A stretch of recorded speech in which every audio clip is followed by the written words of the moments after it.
Bonjour, Madame Hens. Bonjour. Ouais. Vous êtes la directrice générale de la Fédération des télévisions communautaires autonomes du Québec.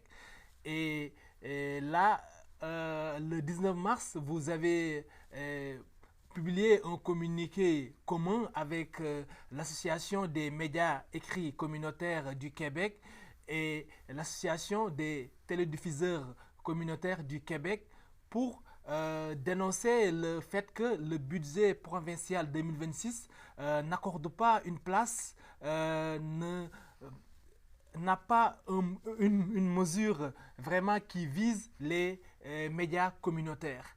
Alors, quelle a été votre première réaction en apprenant cette décision du gouvernement liée au budget 2026, Ben, c'est du sûr qu'on est gouvernement extrêmement déçus. provincial notamment? Oui, on est très déçus parce que, en fait, on s'attendait à ce qu'il y ait un ajustement dans les programmes d'aide financière aux médias communautaires. C'est ce qu'on avait demandé. On est intervenu, nous, dans la période pré-budgétaire, en fait, dans les consultations qu'il y a eu au budget avant pour faire nos demandes. On demandait évidemment qu'il y ait une augmentation de l'enveloppe du PAMEC pour le financement de base des médias communautaires. On demandait aussi à ce qu'il y ait plus d'argent d'investi dans la publicité gouvernementale chez les médias communautaires en général. Puis on demandait aussi à ce qu'il y ait des indexations, évidemment, dans les années futures. Donc, c'est sûr que le fait qu'il n'y ait absolument rien, aucune nouvelle mesure pour les médias communautaires, on est extrêmement déçus. Euh, on se demande un peu, bon, pourquoi est-ce qu'ils ont mis l'accent que sur la culture, qui est très bien parce que la culture en avait besoin. Les médias privés aussi avaient besoin de souffle un petit peu, puis il y a plusieurs mesures qui ont été annoncées pour eux, mais absolument rien pour nous. Donc, c'est un petit peu, c'est très dommage. D'accord. Alors, quelles sont les conséquences immédiates pour les télévisions communautaires? Ben, ça fait en sorte que le financement reste le même que les années précédentes. Donc, on sait très bien que la vie est beaucoup plus dispendieuse depuis les dernières années. Puis le fait que l'enveloppe budgétaire du PAMEC reste fermée, donc il n'y a pas de nouveaux argent qui sont investis, ça fait en sorte que ça appauvrit les médias communautaires. Puis dans le contexte de crise des médias qu'on vit actuellement, ben, c'est de plus en plus difficile pour des médias de recruter du personnel qualifié, de maintenir en poste le personnel qui est là parce qu'on n'a plus les moyens de les payer à la hauteur du travail qu'ils font. Donc, ça met une pression supplémentaire pour les médias communautaires. D'accord. Dans votre communiqué, vous parlez de télévision communautaire en péril. Voilà. Donc, pensez-vous que cela pourrait vraiment, à court ou à moyen terme, provoquer la disparition de certaines télévisions communautaires? Oui, c'est sûr que la situation est très différente d'une télévision à l'autre. On est 43 dans notre réseau, puis on n'a pas tous la même réalité. Mais le fait est que oui, il y en a pour qui c'est plus difficile que d'autres. Que le montant n'augmente pas cette année, ça va rendre les choses extrêmement difficiles à maintenir. Puis il y a toujours des limites à être capable de se restructurer là, quand tu n'as pas le financement pour subvenir au moins à l'emploi d'une seule personne. C'est très difficile, là, on se le cachera pas. D'accord. Alors, le gouvernement du Québec a pris une mesure très intéressante par rapport aux médias privés, par les crédits d'impôt. Voilà. Alors, pourquoi les médias communautaires ont été exclus dans cette mesure, selon vous? Oui, c'est ça. Ben, le crédit d'impôt, ça concerne que les entreprises privées parce que les organismes à but non lucratif comme nous ne paient pas d'impôt. Donc, avoir un crédit d'impôt, ça ne sert absolument à rien pour nous. C'est pas une mesure à laquelle on peut bénéficier. C'est pour ça qu'on est un peu choqués là, qu'il n'y ait rien eu de mis en place pour nous parce que tout ce qui a été annoncé au niveau des médias dans le budget de cette année, ça ne concerne pas le communautaire. Donc, on se retrouve au même niveau que dans les années passées. Puis, ça va être très difficile de maintenir, là. D'accord. Toujours dans votre communiqué, vous proposez au gouvernement de faire passer les investissements, le financement publicitaire de 4 à 12%. Comment cette augmentation pourrait vraiment aider les télévisions communautaires vraiment à se tirer d'affaire? Ben, en fait, c'est sûr que c'est un investissement supplémentaire de la part du gouvernement. Le gouvernement, en ce moment, investit à peu près 4 de son budget publicitaire dans les médias communautaires. C'est un décret qu'il avait adopté dans les années 90, au milieu des années 90, pour, en fait, participer au développement de la télévision communautaire sur le territoire. On est très heureux de ça. Le fait est qu'aujourd'hui, les médias communautaires ont pris une place dans le paysage médiatique qui est beaucoup plus importante que c'était le cas en 1995. Il y a eu beaucoup de fermetures d'un paquet de médias, surtout en région, des pertes d'emplois de journalistes partout. Maintenant, au moment où on se parle, dans plusieurs régions, il reste que des médias communautaires pour desservir les communautés. Donc, notre place dans le paysage médiatique est devenue plus grande. Donc, on pense que l'investissement publicitaire devrait l'être aussi. Donc, c'est pour ça qu'on demande cette augmentation-là, qui, bien que remplace pas une bonification du montant du PAMEC de base, viendrait très certainement aider, permettre à la plupart des médias de mieux servir leur population, d'encore mieux les informer parce que c'est ça qui est important pour nous là. En ce moment, c'est ce sur quoi on doit mettre l'accent, l'information locale, parce qu'il y en a de moins en moins. Puis on est un des derniers bastions là, qui fournit ça aux populations. Le programme d'aide au fonctionnement des médias communautaires, le PAMEC, est jugé insuffisant. Alors, quelles réformes souhaitez-vous voir adoptées? Ben, nous, ce qu'on demandait, c'est que le PEMAC soit doublé, en fait, parce que en ce moment, l'enveloppe pour l'aide financière des médias communautaires, elle est fermée.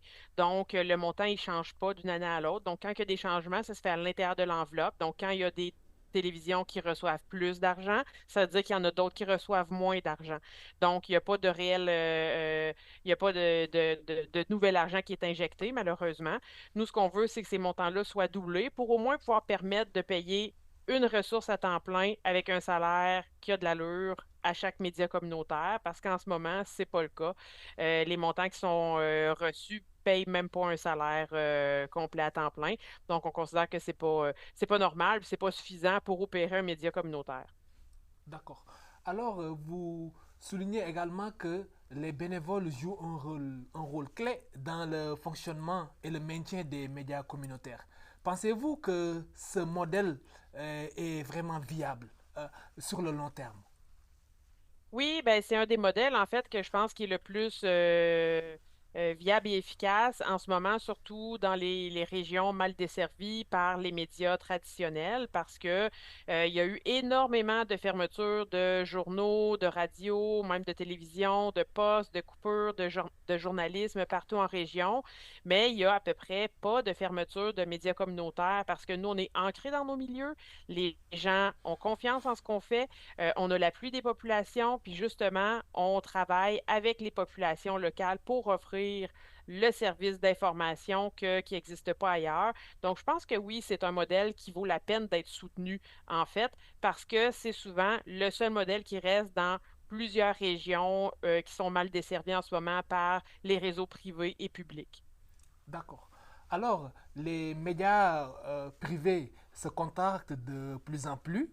Et du coup, pensez-vous que les médias communautaires jouent encore plus un rôle dans la démocratie locale en ce moment-ci, voilà, où la contraction des médias privés se fait de plus en plus sentir? Oui, absolument, parce que c'est ce qu'on a remarqué dans les dernières années. Il y a une concentration des médias dans les grands centres.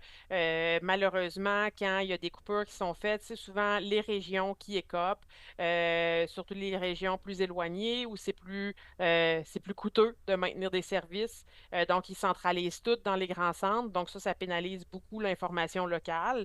Puis, nous, c'est notre niche, c'est notre créneau, c'est ce qu'on fait parce que c'est notre mission principale de permettre aux citoyens de se voir à la télévision puis de voir ce qui l'entoure, ce qui l'intéresse de manière locale.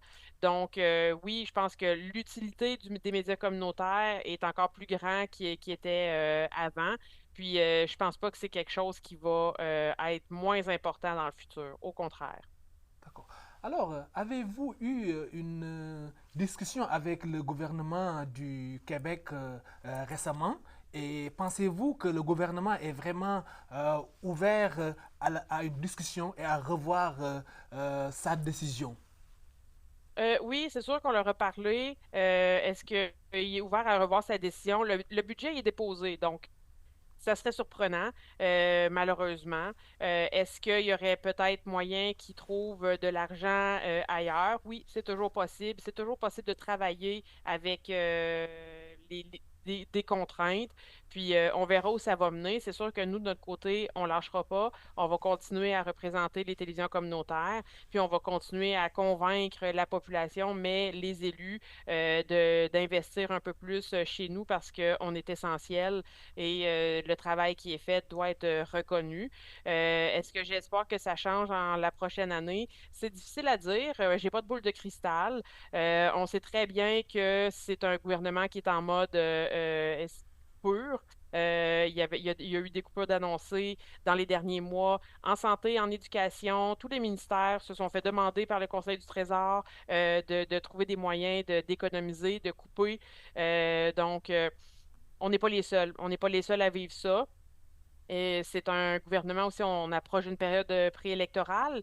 Le gouvernement ne sera pas encore là pour très longtemps. Il va y avoir des élections à l'automne. Donc, je pense que c'est vers ça qu'il faut se tourner, là, tu sais, puis sensibiliser les élus en général sur la nécessité de soutenir le réseau des médias communautaires au Québec. Quel message souhaitez-vous envoyer aux décideurs et aux citoyens sur l'importance de soutenir les médias communautaires? Ben, c'est exactement ça, c'est de soutenir les médias communautaires qui font un travail essentiel dans les communautés où il y a à peu près plus de médias locaux. Les médias locaux, sont essentiels pour la démocratie, pour la vitalité des régions. Donc, c'est important qu'on soit mieux soutenu, qu'on reste là, qu'on soit bien outillé pour rester en place, puis soutenir nos citoyens puis nos régions dans les régions. Donc, je pense que c'est ça le message principal, c'est de les convaincre de l'importance du travail qui est fait. Puis je pense que ça, ils le savent. Je pense qu'ils le réalisent peut-être pas à la pleine mesure, mais c'est sûr qu'on va travailler là-dessus dans les prochains mois pour les convaincre. Merci beaucoup, Madame Hens. Ça fait plaisir.